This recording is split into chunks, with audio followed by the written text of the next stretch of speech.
अमजद शुएब साहब, मैं आपसे गुफ्तगू आगाज़ करना चाहूँगी। इतनी अजीब सूरत हाल है कि इंसानियत लरस जाए, दिल कांप जाए, लेकिन आलमी दुनिया ऐसे खामोश है, ऐसे उसने अपनी आंखें बंद की हुई हैं जिससे कुछ हो ही नहीं रहा।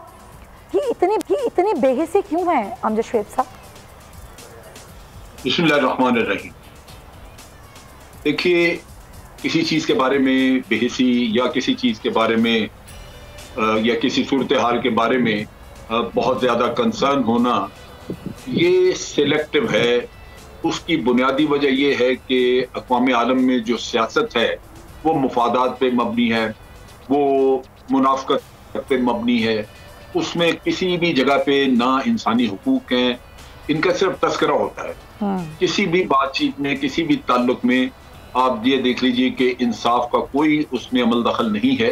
ये इंसाफ सिर्फ वही है जहां आपने, ये बड़ी कुव्वतों ने उसमें नारा लगा दिया, और अगर बेइंसाफी हो रही है तो उनको नहीं उसकी कोई जरूरत, तो वो उस पर बात नहीं करते। अक़वाम मुत्तहिदा ये इन लोगों की आलाकार है, इन बड़े मुल्कों की, बड़ी ताकतों की आलाकार है।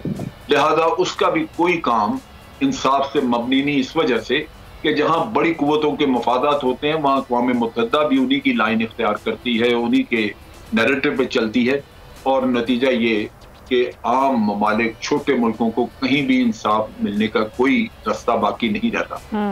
आज मुसलमान जो हैं वो नुकसान उठा रहे हैं, उनके वो निशाने पे हैं। और भारत अफगानिस्तान में जब जाके तो वहां पे मोहब्बत जताता है, तो उसमें यही सवाल सबसे पहला पैदा होता है कि एक मुसलमान मुल्क है अफगानिस्तान, तो अपने मुल्क में जो मुसलमानों का हशर किया हुआ है, वहां जो नफरतें पैदा की हैं बीजेपी ने, जितना ज्यादा मुसलमान के अंदर, मुसलमान के खिलाफ अवाम में नफरत पैदा कर दी है, वहां तो उन बेचारों का रहने का कोई तुक नहीं रहा। आप देखिए कि इस वीडियो में जिस तरह वो जर्नलिस्ट आके उसकी लाश की छाती के ऊपर आके तो किकें मारता है, कूदता है, ये सिर्फ एक नफरत का इजहार है, वरना तो वो मरा पड़ा बेचारा, वरना तो उसको कोई नुकसान नहीं पहुंचाया जा रहा, उसको कुछ नहीं किया जा रहा, वो तो मर चुका है। लेकिन ये वो है नफरत जो कि मोदी जालिम आदमी ने हर किसी के अंदर भर दी है, और आज वहां पे मुसलमानों का जीना दोबारा इतना मुश्किल है, वहां पे जिंदगी गुजारना मुसलमानों के लिए। और आप देखिए कि वहां पे सिर्फ यही नहीं, असदुद्दीन अवैसी एक उनकी पार्लियामेंट का मेंबर है, उसके घर को जाके वेंडलाइज किया, उसके ऊपर जाके तो उन्होंने डाका मार के तो उसकी तबाही मचाई। आप सोचिए कि अगर एक पार्लियामेंटेरियन वहां महफूज नहीं, जो कि एक वहां का वीआईपी है, सही बात है, तो बाकी लोगों का असर क्या होगा वहां? बिल्कुल आप सही कह रहे हैं। भारत तो आज एक फैशिस्ट रियासत बन चुकी है, वो नाजीज़म है वहां पे फैला हुआ है। जिस तरह नाजीज यहूदियों के पीछे पड़ गए थे, ये मुसलमानों के पीछे पड़ गए। इसी तरह दुनिया में कहीं और किसी भी जगह पे मुसलमानों का ये हाल नहीं है जो आज भारत में किया जाता है। आप बिल्कुल सही कह रहे हैं कि कोई भी अक़लियत हो वहाँ महफूज नहीं है, ना मुसलमान महफूज हैं, ना सिख महफूज हैं। और सवाल किससे होता है? जो अमन की बात करता है, जो अमन चाहता है, पूरे खित्ते में अमन के लिए बात करता है, काम करता है, सवाल उससे किया जाता है दहशतगर्दी का। और जो सबसे बड़ा दहशतगर्द है मोदी, उससे कोई सवाल नहीं होता। अक़वाम आलम, अक़वाम मुत्तहिदा के क़वानीन पता नहीं कहाँ जाके सो जाते हैं। हामिद साहब, आखिर ऐसा क्या मैकेनिज़्म है, आखिर ऐसी क्या कोई तरीक़ा है जिससे अक़वाम आलम को झंझोड़ा जाए, उनको बताया जाए कि भाई ये है दहशतगर्दी, जिस दहशतगर्दी की आप बात करते हैं, जो अक़लियतों के तहफ़्फ़ुज़ की आप बात करते हैं, ये है वो मामला जहाँ पर आपने अपनी आंखें बंद की हुई हैं। कैसे झंझोड़ा जाए? कौन सा तरीक़ा होगा जिससे अक़वाम आलम झंझोड़ जाएगा और जो अक़वाम मुत्तहिदा के क़वानीन हैं वो हरकत में आ जाएंगे, जो यहाँ नहीं आते?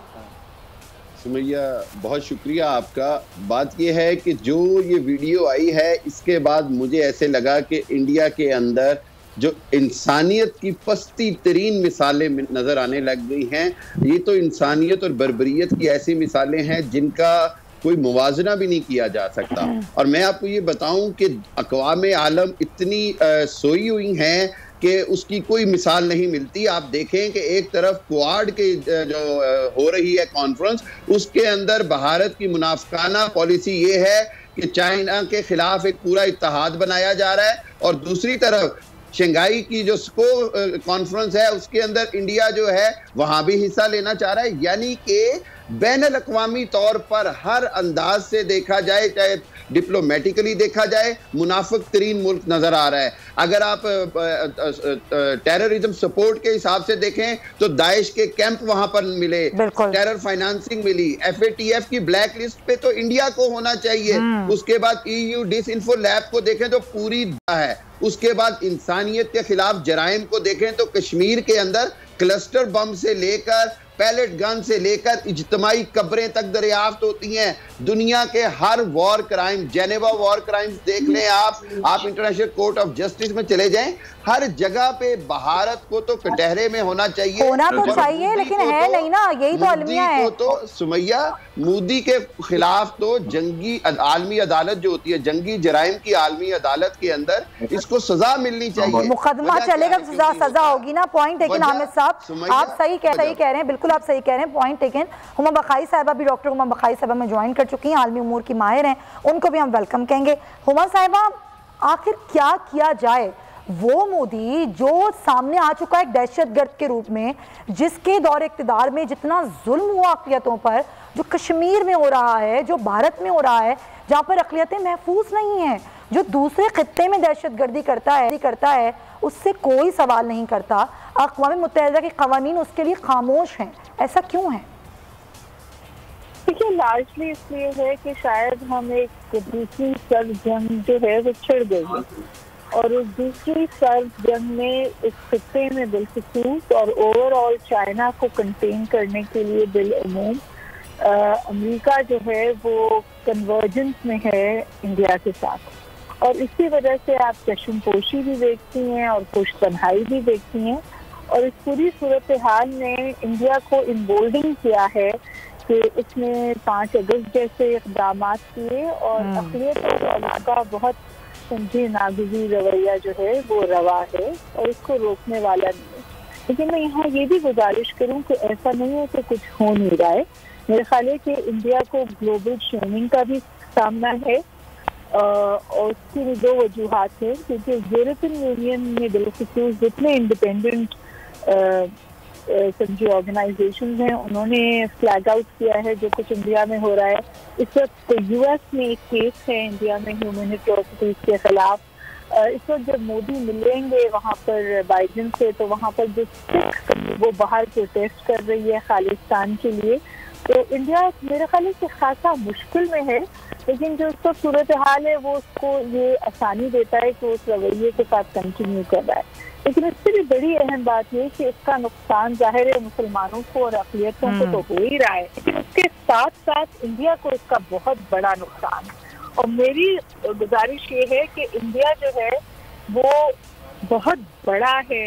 अक्सर मोदी हुकूमत इंडिया में बहुत छोटी चीज़ है, और मोदी उन जो फहम रखने वाले लोग हैं, जो समझ रखने वाले लोग हैं, उन्हें सोचना चाहिए कि जो रवैये इस वक्त इंडिया में अनलीश हो रहे हैं, इससे जो इंडिया के कॉन्स्टिट्यूशनलिज्म और सेक्युलरिज्म को नुकसान पहुंचेगा वो इरिवर्सिबल होगा।